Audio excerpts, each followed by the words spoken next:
I like those mic checks. Riggy. Welcome to the Thoughts on Digital podcast, ideas and insight about the ever-changing world of digital marketing. How's it going, everybody? My name's Adam Levine, and today I'm sitting down with Rob Spierenburg, CEO and co-founder of All Things Media, and today we're going to be talking about augmented reality and the benefits it has in retail. How's it going, Rob? Good. No complaints. How are you doing, Adam? I'm doing pretty good. We do a lot of things here, and one of those things that we've been getting into is augmented reality.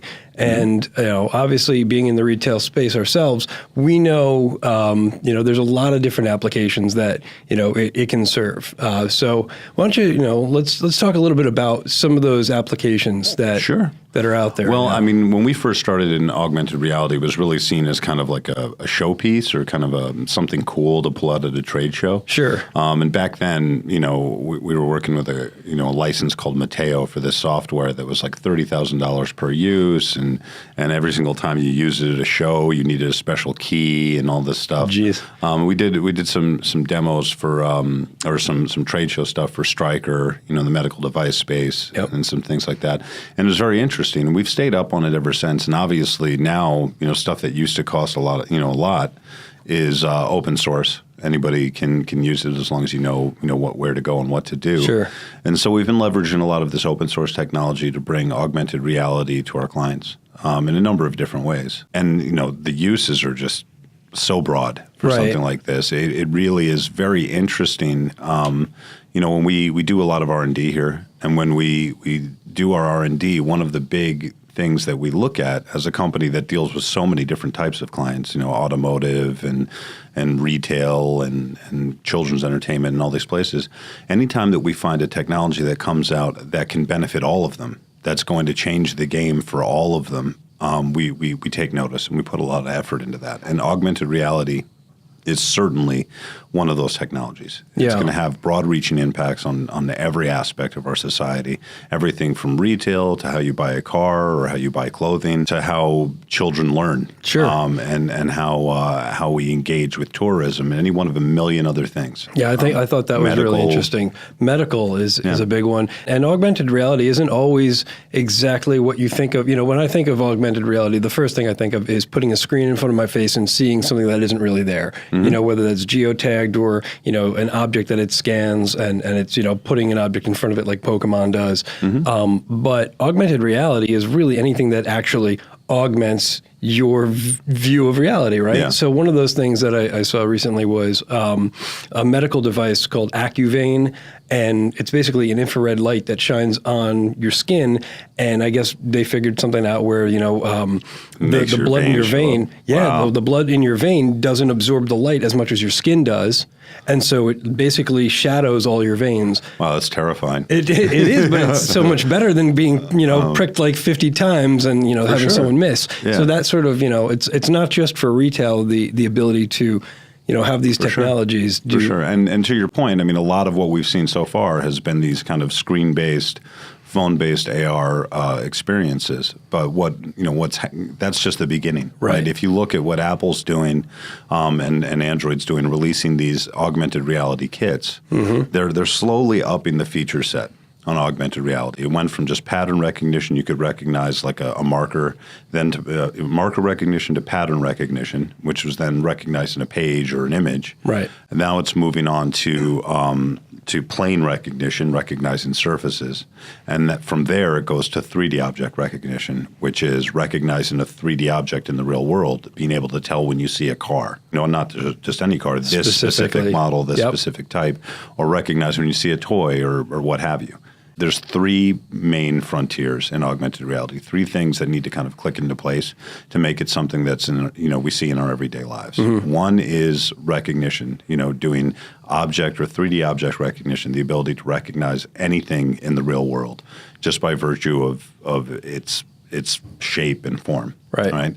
That could be anything from a car to a toy to, anything that you would see in your everyday life. The next one is the accessibility of augmented reality. So right now, you have to download an application on your phone to access it. And anytime you ask somebody to download something, we as consumers are very effort adverse. Right. Is a nice way of putting it. You're putting a another way of putting a nice way of putting lazy. But we're effort adverse. That's the same reason somebody likes to order products, through Amazon Echo. Sure. The same reason that one click or one touch ordering has become a thing. Sure. We want to avoid anything that requires extra effort. Yep. And with app installation, that's a very big amount of effort for a digital consumer. Opening your phone, you got to go all the way to the app store. You got to press the button. You might have to verify something. You might even have to, put a and then you got to wait for it to download. It. Oh man, that's like You've climbing Kilimanjaro. Just talking about it, I'm exhausted. So that's a problem. And so that second thing that we need to cross is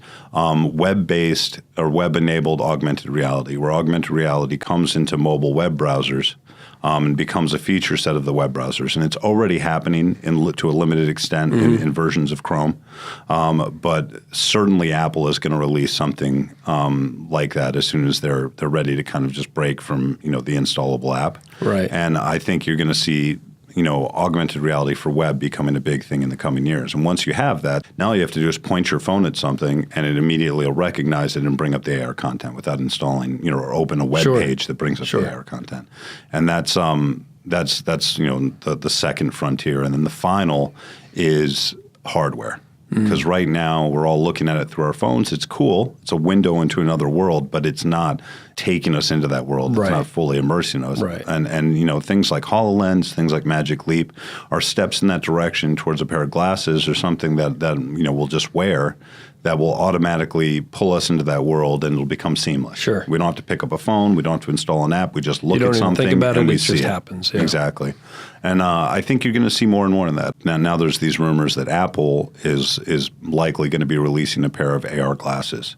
Really? I didn't even hear that. Yeah, by 2020, there's people that are saying it's going to happen. Now, obviously, it's all rumors right now. Sure. But some of the patents that they're filing, some of the things that they're doing all indicate that there's going to be a pair of glasses coming and that those glasses will be reliant on the phone in your pocket for the processing power, which is another interesting point. Right. Because right now, a HoloLens has this huge, computer that sits in the back of your head. It's not glasses you're going to wear every day. Right. And if you think about it, it's a logical move for Apple. It's been a long time since they came out with that show-stopping technology that took the world by storm. Right. And AR glasses are very Apple. They're in the wearable space. Right. They're in the AR space, obviously, and they're in the kind of stunning new tech space. And I think it stands to reason with the ubiquity of their phones and the ubiquity of their wearable devices like AirPods and watches, that they would move into the AR space relatively soon. And everything that they're doing from a software standpoint seems to indicate that they're moving in that direction. Sure. Bose is coming out with AR glasses, and it's for spatial audio. So AR spatial audio, I don't think there's any visuals that come with it, but you can hear in 360. 360. Yeah, that's interesting. So they're integrating their audio tech into a wearable. Right, and they're using their phone as GPS locator and to figure out where the audio is coming from. So when you turn, so that seems like very interesting. It really does. Yeah. And I mean, if you look at the AR landscape right now, there's so many uses of it that are already out there. A lot of them people don't even know about. Like, for example, did you know that if you open your Amazon app, there is a little camera there, and if you select that camera, there is an augmented reality section in the camera, and then you can shop by AR and actually put the elements in your home. Did you know that? I did, with that grin on my face. I did, and I did it so once. close. I did it once. It was for a backpack for my kid, and it had no practical reason for to do it other than I thought it was kind of cool. I saw a little thing, it said AR, and I said, "What is that?" Yeah, so now they're also incorporated it into the listings on your phone. So it says it's view in AR. They have it for microwaves, chairs, rugs, all like a very wide range of products, and I find that interesting because they didn't say, "Hey, we're just going to try this out for rugs." They said, "Hey, this is everything. Let's try it on everything and see how it does." So there's that. It's also interesting that nobody really knows. Like they didn't even hype that up. Yeah. That's just a thing they're doing. They just kind of released it, and it's kind of a soft launch. Right? Yeah. They released it, and they're seeing who picks up on it, how many people actually use it, how many people come back to it. They're not making a big deal out of it. They want to see, because people will eventually find it on their own. They want to see if it takes off on its own. Yeah. Which I've used it a few times. It's pretty interesting when it comes to home shopping. Yeah. And I think, then if you look at retail, which is a big place for AR and something that we've got a very strong stance on. In retail, you've got Deluxe has and a bunch of the other paint manufacturers have. Home Depot's got one too. AR things where you can paint your room, right? Then you've got from a makeup standpoint, all of the major makeup retailers have things where you can put the makeup on your face virtually. You can do your nails too. I didn't know about that. Maybelline's got an AR. I'm due. I mentioned Amazon Converse, the ability to try shoes on virtually. It's going to be a little while before fabric simulations get to the point where we can really try clothes on in real time and see how it lays on our frame and stuff like that. But it's all happening, right? It's already started, and I think when you look at retail, augmented reality makes perfect sense. Yep. Right. What are the big drawbacks of retail from both a retailer side and from a customer side, right? From a customer side, you're trying to buy something online, but you really want to be able to see it firsthand, right? Yep. I'm going to buy a pair of sneakers, Converse, and I want to see what they're going to look like. You kind of know with Converse because you've tried Converse on. Sure, if you know, but yeah. But you want to try something on. You can at least get a sense of what it's going to look like on your foot with using an AR app. And then if you're talking about buying a piece of furniture, you want to get a feeling for how much space it takes up or what this rug's going to look like in my room. That it's extraordinarily helpful. And the bigger the purchase, the more expensive the purchase, the more luxury, the more of a risk you're taking, the more likely you are to want to be able to experience it in some way. And as we see online retail grow and consumers becoming more effort adverse, I think you're going to see people wanting more of these types of experiences. Now, from a retailer standpoint, what are the biggest drawbacks of online retail? Returns. Yep. Right? People purchase things, they send it back, the retailer pays for that shipping, then they have to, the packaging is messed up, they have to repackage it, they have to send them a replacement, and so on and so forth. A lot of costs, Exactly. And so from a retailer standpoint, anything that they can do, even the slightest thing, even if having an AR version of this shoe helps pull back on maybe 1% of returns. Sure. The cost versus benefit is enormous. From a retail standpoint, an online retailer standpoint, it makes sense as well. So I think it's a logical fit for retail. It's something that we're already seeing being adopted in a wide range of places and manners. And I think all that's really missing from that to make it mainstream and something that we use every day is the ability to just you don't need an app. You can just point your phone at something and see some AR augmentation of it, or you're shopping on a website and they say, "Hey, do you want to see this in AR?" You say yes, bang, you've got it right there. Yep. I think we're going to see that soon. Yeah, relatively soon. Yeah. Well, what's soon? Because there's soon in regular life, and then there's soon in technology speak. I would say soon in regular life speak. So 5 years, 2 to 5. Yeah. Right? It all depends. It depends on what Apple does, because if they really come out with this headset in 2020, I think we're going to see it a lot sooner than anybody expected. Yep, because that's a big thing. You've had watches, smartwatches were around before Apple. And then Apple comes in and bang. Smartwatches are everywhere. Yeah. Wireless headphones were around before the AirPod. They came out with it. Is it just me? Or is every kid, all of a sudden, they've been out for a couple of years. All of a sudden, it's funny because I had AirPods right after they came out because I'm a tech dork and Apple dork. I'm like, I got to get them.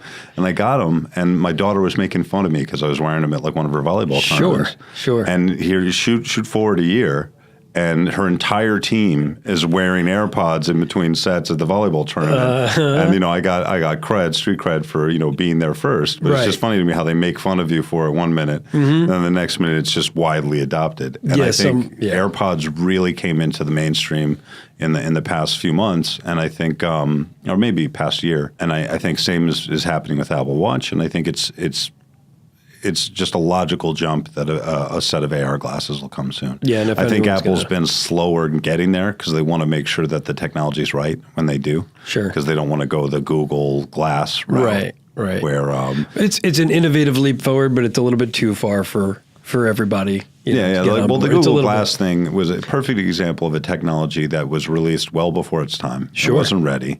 Sure. It didn't look cool. And then and because of all of that stuff, the people that started wearing them right off the bat, They caught a lot of flack. They caught a lot of flack, but there were also, the people that were super tech enthusiasts, which is, it seems to be a certain type of person, of course, which became the advertisement for Google Glass, right? Which, immediately kind of shut alienated. the world out. Yeah, shut off the world. And then you have terms like glass holes, yeah, which didn't help the case because it's just so perfectly like positioned to just completely just tear the product line down. But I think the most important thing in a pair of AR specs for Apple is going to be that they don't look like AR specs. Right. I think Google Glass was cool, but anybody wearing it, you're like, what's this guy wearing? They're going to need to come out with a pair of glasses that look functional, look cool, and don't stand out too hard. Yeah, and frankly, look, like multiple styles. Because that's another thing. Well, that's right what now. they did with the watch, right? And everybody, there are a couple of AR glasses out there right now that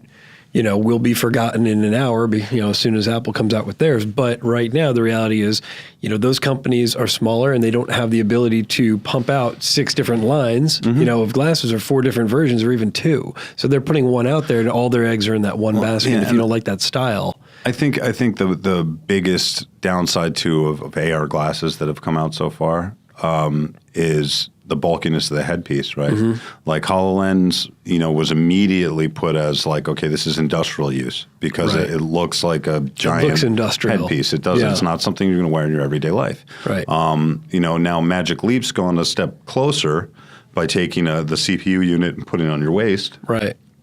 The headset's lighter, it's more fun, but it's but now we've gone back in time, and now we're wearing Discman. We're wearing Discman, and we're rocking like weird bug glasses. The glasses are very retro as well. They went with a very interesting stylistic choice there. Yeah, and I can only imagine it was influenced some way by the tech. Right. The way the headset looks. Right, but these are the steps we need to take, though. Exactly. And I'm glad I don't have to fit the bill for the $22 billion industry that they have to create to get us there. Yeah, and that's the funny thing is, on some level, I've been like, why is Apple not pushing into this space sooner? But they're just waiting.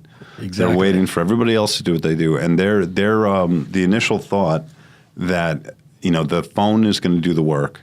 And the glasses are really just going to display and communicate with the phone. That completely eliminates a lot of the work on the head unit side. Oh, yeah. All it needs to do, I'm saying, like, it needs to do is just be a receiver. All it needs to do is, be able to scan the world around it, see everything, figure out what everything is. But beyond display, 3D imagery and over your eyes and a lens this far from your eye, and communicate HD, back and forth with the phone, but other than that, it's pretty straightforward. Yeah. Other than that, it's basically. But that's in general though, that whole idea of let other people figure this out and fail, and then Apple comes in and fixes it is their whole MO. From the iPod, to the phone. There was smartphones out before. There was music player. There were MP3 players. I had one. I loved it, and then Apple came around and said, "Let's just make that a touch screen smartphone." Years before the iPhone came out. It was like a Samsung, I think it was a Samsung, like screen phone with a little pen. Sure. And I was like so into it, but it was god awful. Sure. And they just perfected it. Exactly. So that's, it's the trend, and that's exactly right. That's where it's going to go.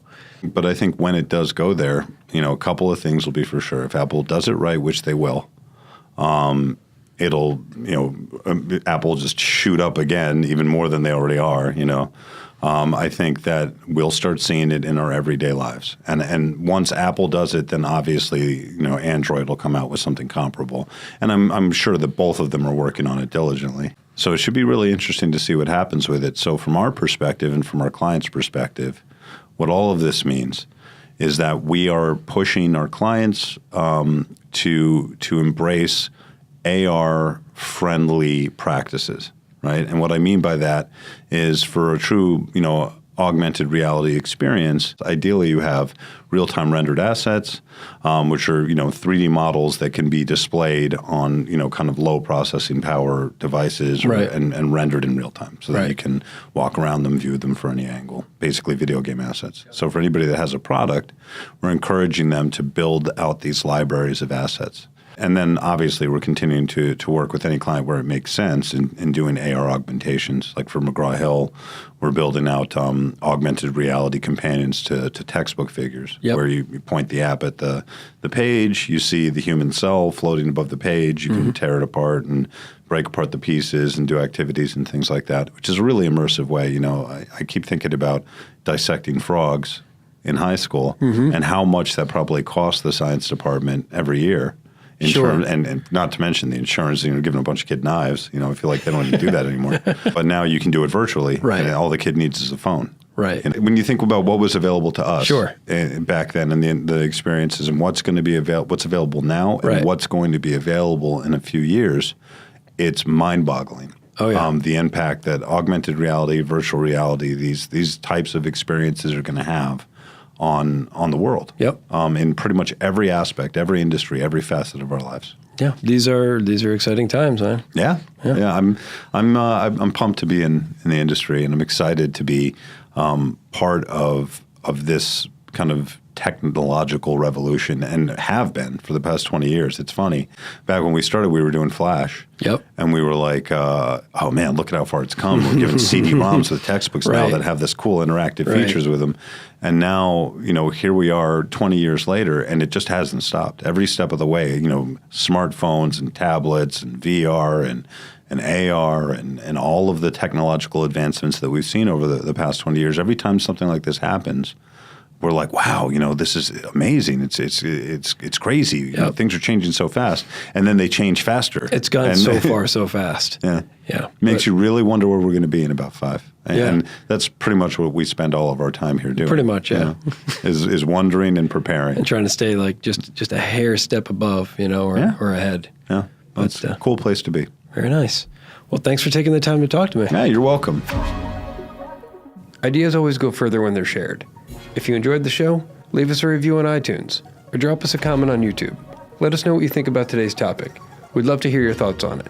Thanks so much for listening. We'll see you next week.